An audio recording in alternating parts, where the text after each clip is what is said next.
I'm with Matt Bascetta today from House of Tone, makers of handcrafted electric and bass guitar pickups based in Chester, United Kingdom. Thank you for joining me today, Matt. My pleasure. Thanks.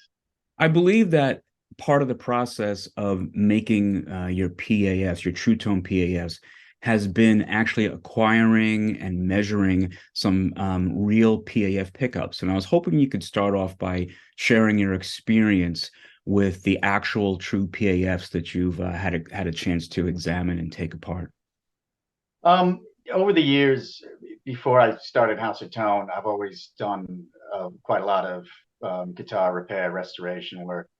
So I've been lucky to get to work on some really nice vintage guitars, and yeah, that's included over the years getting to play a lot of original paths. And there was a time before House of Tone that I knew I was, looking to go down the road of starting a pickup company. Mm, So I started taking a lot of measurements whenever really nice instruments would come across the bench. So there was a few even sort of, gold tops with some early paths that I've had across the bench. A lot of 335s. mm. And so, would take things like some inductance and resistance measurements. And then when I eventually got my first Gauss meter, I was able to, take a bit of readings of the magnetic field strength and little things like that. Just kept a running notebook, and that was for a good few years before I started House of Tone. And then after I got into pickup making and everything, I was able to just have a lot come across the bench for everything from rewind to refurbs, peel back repairs where we don't fully rewind the coil, but we you know um, take off the from the finish wire, and peel back a bit, try to find the break as long as it's not too far back. Mm. Or just sort of resoldering, the jumper wire from the finish on, all kinds of little things like that, or where somebody in the past has gone in and done something, you know, dumb, like put ceramic magnets in an original path, or all kinds of things. Yeah. I mean, but in fact, one of the simplest but worst things was when people would wax pot them sometimes, and then the new owner, whatever, wants that original path sound. There's not a whole lot you can do about that. It's really, once a coil's been impregnated with with all that wax, it's not really that easy to get rid of it Okay. without actually cutting the coil and rewind it. But I mean, you can do a little bit, but you'll never get it the same as a totally unpotted. But all those original paths, came out the factory unpotted, and that's got a Mm, lot to do with some of that classic, fantastic tone there. hmm. So when you've done, so you've actually done rewinds on original PAFs?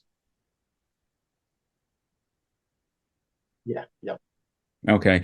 And when you've done a rewind, you mentioned that sometimes you're able to go in and actually catch where the break is. You don't have to remove all of the wire, or do you always remove all of the wire on a rewind? No, well, if it's see, we class that if you're not actually rewinding, we class that as a peel back repair, Okay. and so that's when you and I'll always start this way with any vintage pickup is you know um, disconnect the finish wire from the jumper and start unwinding by hand, and that helps a couple of things. One, you might find the break soon enough, Hmm. because you go too far, you're going to change the tone of the pickup anyways. Another option with something as valuable as PAPS is to peel back, find the break, and then do a splice. Hmm. Um, I don't like I'll never send out a pickup brand new that's been spliced. If for any reason the wire breaks during winding, never splice. Cut it all off and start again. Hmm. That being said, the original paths were often spliced. The spool ran out while the machines, were winding. They would often splice on to a new spool and let it carry on. So it's not uncommon. I mean, it's rare in the greater scheme of things, but they certainly did do it. So I mean, that is an option again if you're not having to remove too many Hmm. turns. But another thing it helps you with is to understand how many turns per layer Hmm. and how tight the wind was. So if you Okay. do end up needing to go back all the way, wind the whole Hmm. coil, you've got a pretty good idea how that coil was wound. Because even with machine winding, like all the PAFs were, there's a lot of inconsistency over the years until you get to about, 1961-ish, and then they Mhm. started getting a lot more consistent with the spec. But most of those PAFs, there's a lot of inconsistencies. And based on your experience, are those inconsistencies in some cases part of the charm or part of what people like about original PAFs? Yeah, I think so. Yeah, I quite like that personally about them, how they can be so different one to another. The bridge to a neck pickup can be different Mhm. because they weren't aiming for different resistances or anything from the bridge to the neck. In theory, they were aiming for all the pickups to be coming out the same, but Right. for various reasons they weren't. Um, and then they would often have stacks of pickups made. So as the guitars were coming down the assembly line, they're just picking them off the shelf and Mhm. soldering them in. They're not calibrating. They're not checking like we all do nowadays. Right. But yeah, I find a certain charm to that. I like and Mm. it might not be everybody's cup of tea. Some people really want every single component perfectly matched, calibrated to each other. And I Mhm. understand that a lot more with something like you build, a modern instrument. But I love that about some of the old stuff. I mean, pre-CBS Fenders as well. Mhm. I mean, even CBS ones, but certainly the pre-CBS ones. You got some amazing inconsistencies, from day to day at the factories, and I Yeah. and I think that's pretty cool about them. I wanted to also ask you about your house special humbuckers, and I believe that they come in six, seven, and eight string options. Is that correct? Yeah, that's right. Yeah. And what would be some of the challenges with having a product line or a particular product be available in all three spacings like that? Is that particularly difficult? Not really, because I mean the vast majority of what we make is custom options. A lot of people don't necessarily just go for exactly as it's described on the website. That's kind of a jumping off point, I think, for most people. Okay. And they often want little customizations. So, whether that's on a six, seven, or eight string, it doesn't really affect anything from my end. Mm-hmm. One thing that sometimes takes a little convincing to some people is that if say they want a standard kind of vintage wind house special, but they want a seven string, Mm-hmm. we, like most pickup makers, resistance isn't really the main thing, is it? The DC resistance number doesn't actually tell you an awful lot altogether about a pickup's tone and how it's going to react. Number of turns and size of the wire, has a lot more to do with it. And that obviously, that affects inductance, which Mm-hmm. is a whole nother. It's a little more inductance, is a little more descriptive from a techie point of view, anyways. Yeah. But so we would use the same number of turns that we would on the six string, but on the seven string bobbins. But they're a longer turn, Mm-hmm. because it's a bigger bobbin. So Right. the resistance is going to come out higher.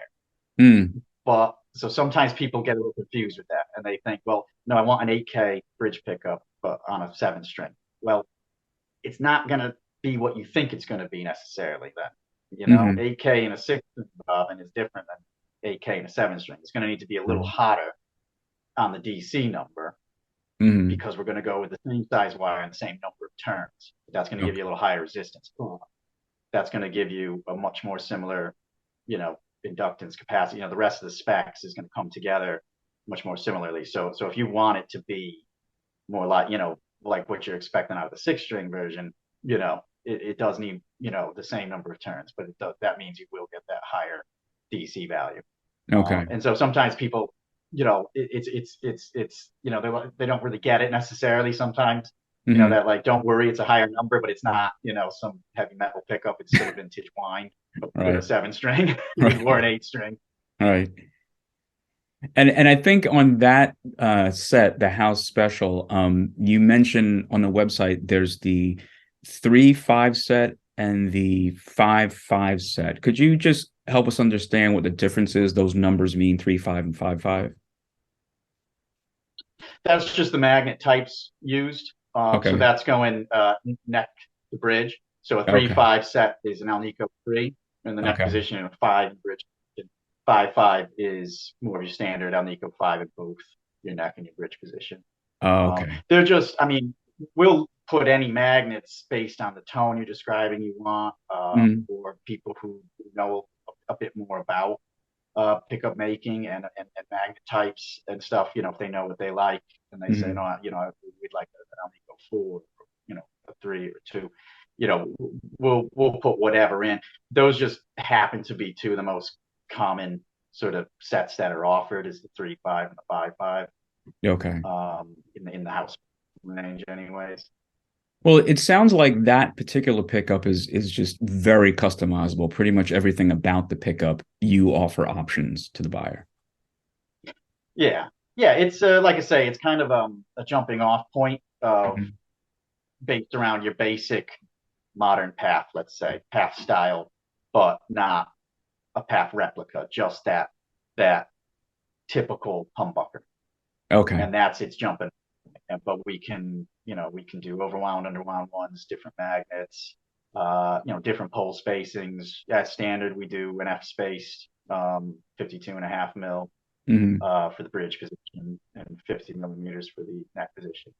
But if you want something different, you know, we got a few options there as well.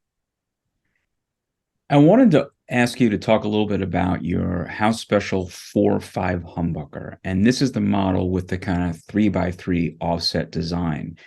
And I wanted to ask how you came up with the idea of using different magnets under the different strings, under the three low strings and three high strings. Well, I mean that's been done before, you know, quite a bit. Whether it's with single coils, you know, with Alnico poles. I off the top of my head, I'm not sure if I've seen it done with humbuckers before, but it's that same idea. Mm-hmm. But mainly what we wanted to do is it's what you don't see under the cover that's the important bit. So you've got, as you say, the 3x3 poles. Mm-hmm. Um, Under the cover, you've got 3x3 slugs, Mm-hmm. and the slugs aren't steel slugs. They're using a very low permeability, essentially mostly non-ferrous material. And what this does is this allows the magnetic field to almost completely pass through the coil and tries to have as little permeability as possible in terms of, you know, grabbing hold of the magnetic field and Mm-hmm. therefore creating another lobe as what would normally happen with, you know, steel pole screws or steel slugs. Mm-hmm. Um, so this allows one coil to essentially just control the three treble strings, well, or sense the three treble strings. One coil just senses the three bass strings. Mm-hmm. And therefore the rest of the width of the coil isn't really picking up the same magnetic field that's being used for either those three trebs or those three bass. And it gives more sustain and an openness, but without being too warm and round. It's quite clear. It's quite punchy, clear, Mm-hmm. but still keeps a good open sustain because you still get the width of the coil itself is still a normal size instead of like a lot of stereo pickups where the coils are small. You know, Mm-hmm. just the length of those three poles and then those three poles. It's still full length coils. I mean, Mm-hmm.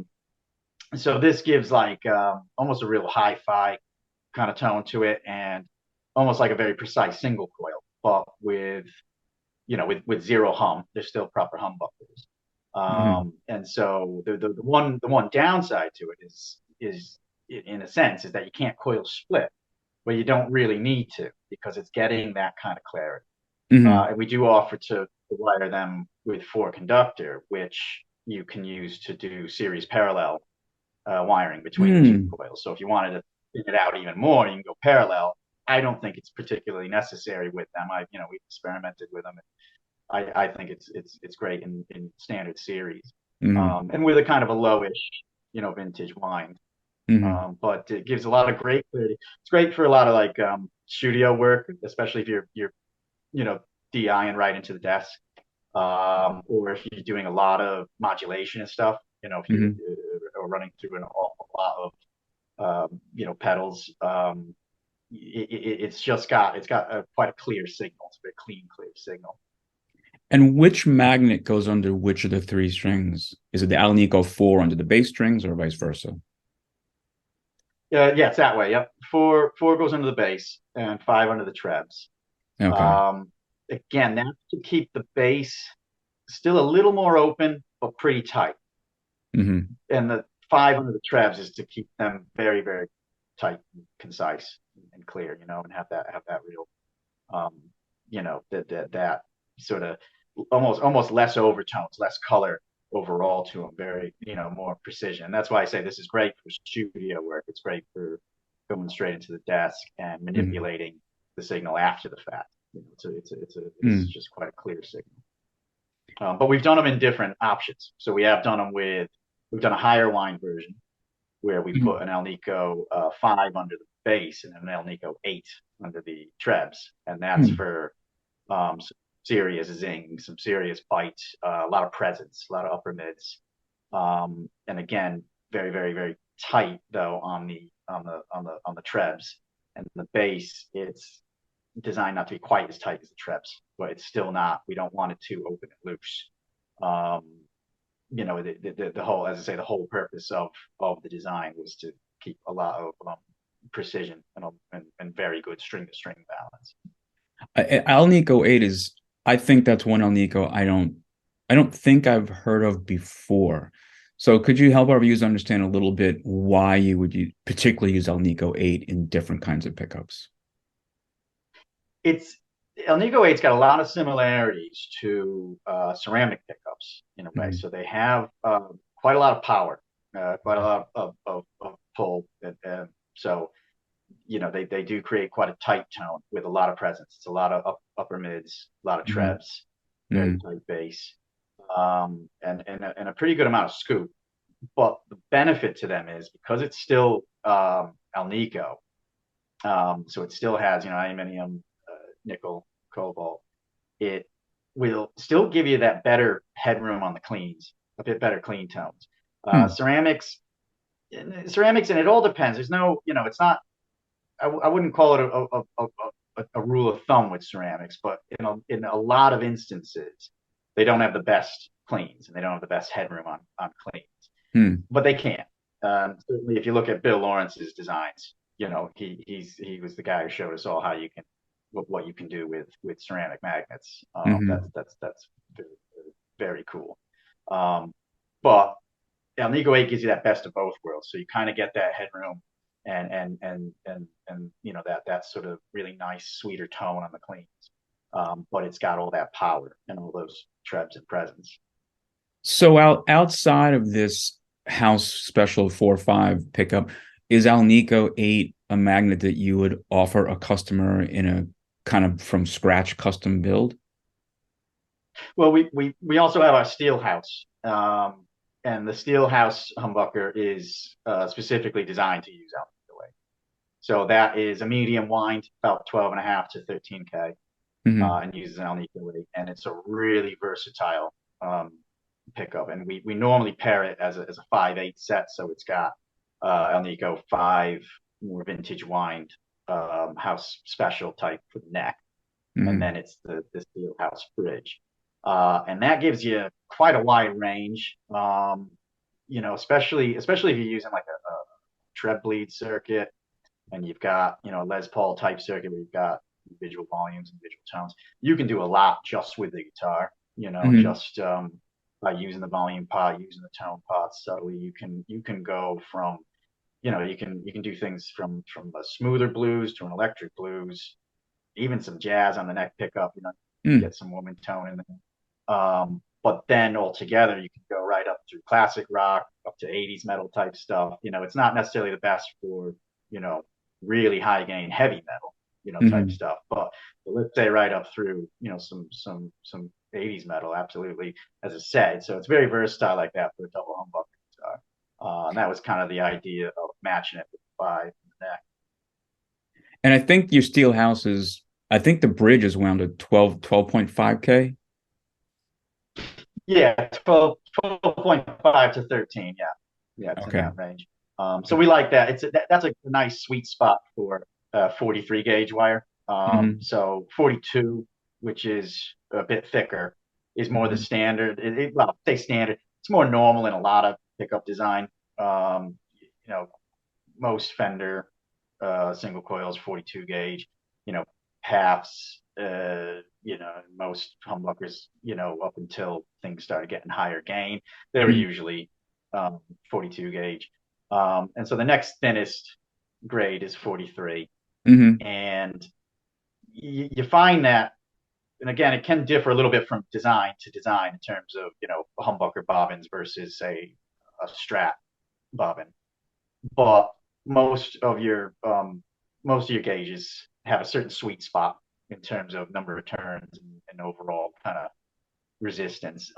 43, when you're talking about, a dual coil, two standard, humbucker bobbins together. 43 gauge, yeah, a nice sweet spot is that sort of anywhere from 12 to 14K Hmm. is where, things like peak resonance for that kind of coil design tends to be, at its best. And you get um, well, you can start looking at peak resonance, bandwidth, and stuff, and get into Q factors, and that's kind of where you're going to get a nice place for 43 on a standard humbucker kind of size and shape. I think it's interesting that you mentioned that the 42 gauge wire is actually thicker. I think people often assume that 43 is thicker because it's a higher number, Yeah, but it's actually the opposite, correct? yeah, higher the number, thinner the wire gauge.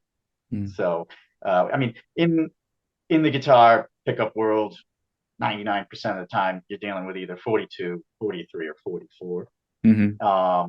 There are others used outside of that, certainly, but Hmm. by and far, the vast majority of designs out there for years and years, for decades, has been one of those three.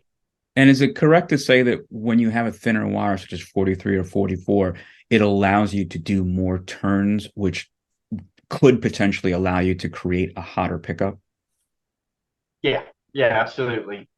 More turns because it's thinner.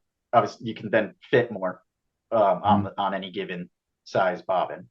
Okay. The more number of turns, the more mass of the coil there is, the more, the higher the inductance. Hmm. Um, but also, yes, the higher the DC resistance, because the thinner wire is known as a higher resistance wire. So Hmm. the thicker it is, the less resistance for electrical current to pass through. Hmm. The thinner it is, you know, therefore it's squeezing, you know, the electrical current um, through it tighter, so that ups the resistance that it has at a certain. Your machine house humbucker offers an option of 12 and a half to 18K. And I wanted to ask you if you could talk about some of the challenges of winding a humbucker as high as 18K.